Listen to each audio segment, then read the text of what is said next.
नमस्कार शेतकरी मित्रांनो, आज आपण फलभूमी समूहातर्फे पाटील सर हिंगणाजवळ यांचं शेत आहे, यांच्या पेरूच्या बगीच्यांवर आलेलो आहे। मित्रांनो, सरांचे फोटोज आपल्याला उपलब्ध झालेले होते, तर आज थेट भेट आपण या प्लॉटवर केलेली आहे। मित्रांनो, पेरू बाग जेव्हा आपण लागवड करत असतो तेव्हा कुठल्याही भविष्याचा विचार न करता आपण लागवड करतो। मित्रांनो, पेरूचा बगीचा टिकवणे एवढे काही सोपे नाही आहे। मित्रांनो, ज्या काही किडी आहेत या अत्यंत प्रभावी पेरूवर असतात आणि याचे नियंत्रण करणे खूप कठीण होऊन जातं। मित्रांनो, सुरुवातीला याच्या काही सिम्पटम्स म्हणजे लक्षणे असतात ते आपल्याला ओळखता यायला पाहिजे। आज आपण हा जर प्लॉट बघितला तर हा जवळजवळ 50% संपलेला प्लॉट आहे। तर याचं कारण काय? तर या जमिनीत मोठ्या प्रमाणात चुनखडी आहे। चला ठीक आहे, चुनखडीच्या जमिनीमध्ये सुद्धा आपण जवळजवळ 10चा ओपन कॅल्शियम जरी असेल तरी आपण लागवड करू शकतो। परंतु शेतकरी मित्रांनो, ज्या जमिनीत पाणी थांबून राहत असेल अशा जमिनीत शक्यतो पेरूचा बगीचा लागवड करणं टाळायला पाहिजे। मित्रांनो, आता हा जो बगीचा संपण्याचं एकमेव मुख्य कारण म्हणजे नेमॅटोड्स।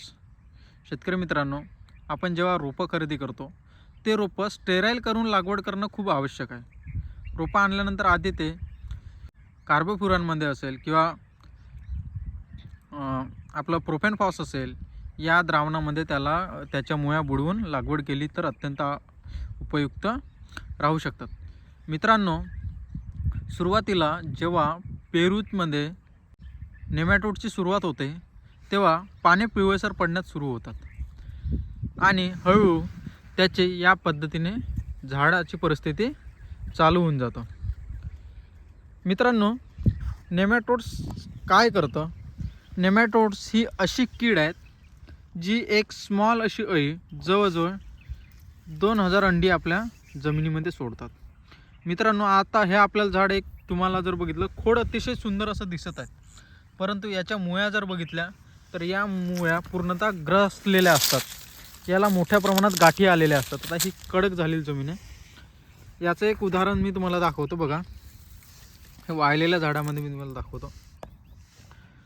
तर या मुळ्या काय होतात, एक कच्ची मूळ तयार होतात आणि जेव्हा आता हा ओलावा नाही आहे, ओलावा जर असला त्याचा पावडरसारखा एक असं पावडर निघत असतं, तर हे नेमॅटोड्सने ग्रसलेलं असतात आणि हे पूर्णतः सडून जातं आणि पूर्ण ही जी गाठी आहेत ते आता इथपर्यंत पोहोचायचे तर पूर्णतः सोटमूळ वगैरे यांनी काय केलेलं आहे, सडवलेलं आहे। यामध्ये काय होतं, एक झाड पडणे हा सुद्धा मोठा विषय याच्यामध्ये होत असतो। आता हे झाड छोटं झाड आहे तरी पण बघू शकता की काय झालेलं आहे, कोलमडलेलं आहे, कारण त्याला मुळ्यांचा आधार राहिलेला नाही। तर शेतकरी मित्रांनो, नेमॅटोडचा जो प्रादुर्भाव आहे हा 1 वर्षानंतर जास्त चालू होतो। सुरुवातीच्या पहिल्या वर्षी तुम्हाला किंवा दुसऱ्या वर्षीपर्यंत मोठ्या प्रमाणात दिसणार नाही, परंतु कालांतराने याचा प्रभाव वाढत असतो।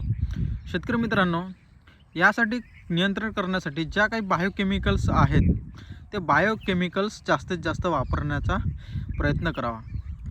बायोकेमिकल्समध्ये पॅसिलोमायसिस असेल, ट्रायकोडर्मा असेल, त्यानंतर बिवेरिया असेल, वर्टिसिलियम असेल, या बायोकेमिकल्सच्या निविष्ठा जास्तीत जास्त मुळ्यांच्या आवरणात सोडणे आवश्यक आहे। शेतकरी मित्रांनो, आपण काय करतो, जेव्हा बगीचा लागवड करतो, झाडं छोटे असतात, अशा वेळेस काही आंतरपिकं घेतो, जसे तूर असेल किंवा कपाशी असेल किंवा बगीचा हा मिश्र पिकात पेरू घेतो। मित्रांनो, जर जमिनीला उष्णता लागली नाही की याचा प्रादुर्भाव मोठ्या प्रमाणात वाढण्यास सुरुवात होतो। सोबतच काय होते की झाडाची जी कॅनोपी आहे हे सुद्धा अत्यंत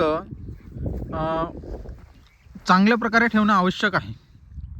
त्याचं कारण काय आहे की जमिनीच्या खाली हवा खेळती राहणे आवश्यक आहे।